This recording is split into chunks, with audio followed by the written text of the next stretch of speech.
En el borde de un antiguo bosque de hayas, donde los árboles proyectaban sombras densas incluso al mediodía y el aire se mantenía fresco incluso en pleno verano, se alzaba una casa solitaria.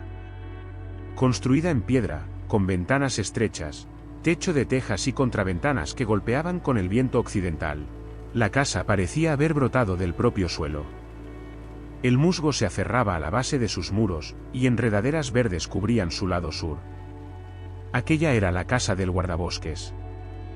Joseph Brown había vivido allí casi toda su vida consciente. Alto, de hombros anchos, con canas en las sienes y los ojos cansados de quien ha visto muchos inviernos, era el último verdadero guardabosques de la región. Conocía el bosque como la palma de su mano, donde crecían los arándanos silvestres, donde anidaban los búhos y donde se cruzaban las huellas de los osos con las de los lobos. La gente lo respetaba, no por sus palabras, hablaba poco, sino por su trabajo, su honestidad y su silenciosa presencia. Vivía con un perro. El perro se llamaba Tarek. Nadie en el pueblo de Muydorf sabía exactamente de dónde había venido. Nadie recordaba a Joseph teniendo un cachorro. Un día, simplemente apareció, polvoriento, delgado, con las costillas marcadas y la desconfianza brillando en sus ojos. Joseph abrió la verja, entró a la casa sin mirar atrás.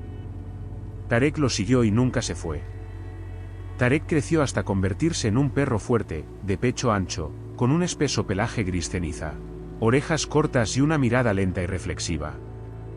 No ladraba sin motivo, no pedía afecto, nunca se imponía. Era como una rama flotando en un arroyo, no interrumpía el curso, pero lo guiaba sutilmente. Joseph y Tarek se entendían sin palabras.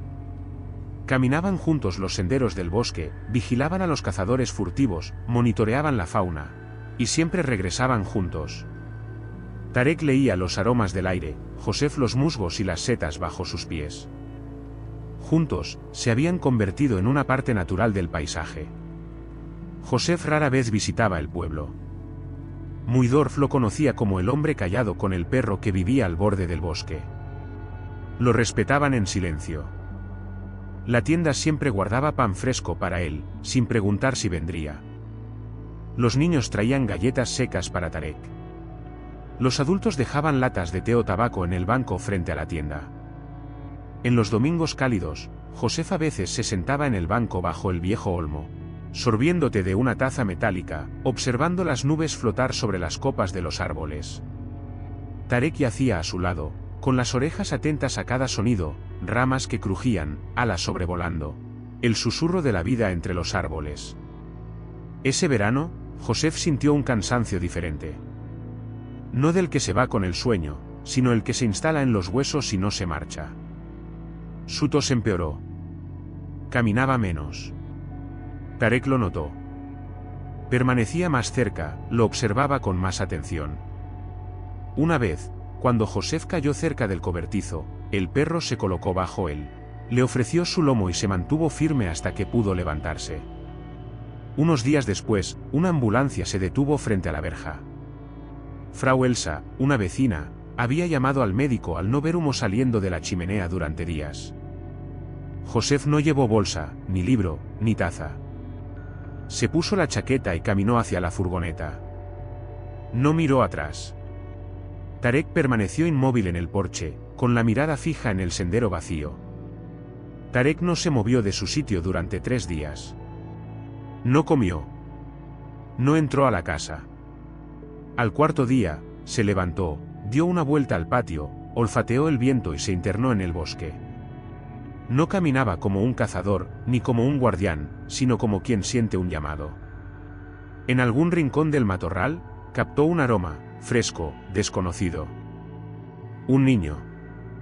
Sudor, tela rasgada, plantas magulladas y un perfume tenue que recordaba a manos familiares. Era León, un adolescente que había llegado a Muydorf con su madre para el verano.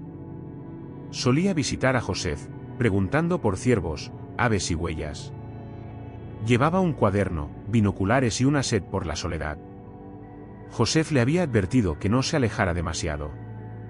No lo escuchó. La senda descendía hacia un claro pantanoso. Tarek aceleró el paso. El rastro se desvanecía. El niño estaba perdido. Cuando Tarek lo encontró, León estaba encogido junto a un tronco caído, la mochila rota, la cara arañada, los labios resecos. Al principio ni reaccionó, solo lo miró. Tarek no hizo ruido. Se tumbó a su lado y cerró los ojos. Esa noche, el aire se volvió frío. Las ramas crujían, el musgo se humedecía bajo ellos. El perro no se movió. Calentaba al chico. Al amanecer, León intentó levantarse. Cojeaba, apoyado en una rama. Tarek caminaba a su lado, igualando su paso, deteniéndose cuando era necesario. Anduvieron durante horas, a través del pantano, por una loma pedregosa, junto a un viejo refugio de caza. Al atardecer, alcanzaron un sendero forestal donde el aire olía ligeramente a humo. Un trabajador que pasaba los vio. León fue llevado a casa. Su madre lloraba. El niño balbuceó algo sobre un perro. Lo buscaron, lo llamaron. Pero ya se había marchado. Josef regresó una semana después. Los vecinos lo ayudaron a llegar hasta la verja. Caminaba despacio, apoyado en un bastón. El patio estaba tranquilo. Pero en el porche estaba Tarek. Se levantó, caminó hacia Josef. El anciano extendió la mano, tocó su pelaje. Permanecieron allí largo rato. Sin palabras. Solo el aroma a musgo, madera vieja y algo parecido al recuerdo. León visitó con frecuencia después de eso. Se sentaba en el porche, traía pan seco, miraba entre los árboles. A veces Josef asentía. A veces bebían té en silencio. Tarek yacía a sus pies, respirando suave. El sendero que siguieron, Tarek y el niño, no estaba en ningún mapa. Ningún guardabosques lo conocía. Pero existía ahora. En el polen, en las ramas dobladas, en las huellas ya borradas. Vivía en el corazón del perro. Y si alguna vez alguien volvía a perderse, el bosque lo recordaría. Porque una vez, un perro escuchó el silencio, y fue donde lo necesitaban.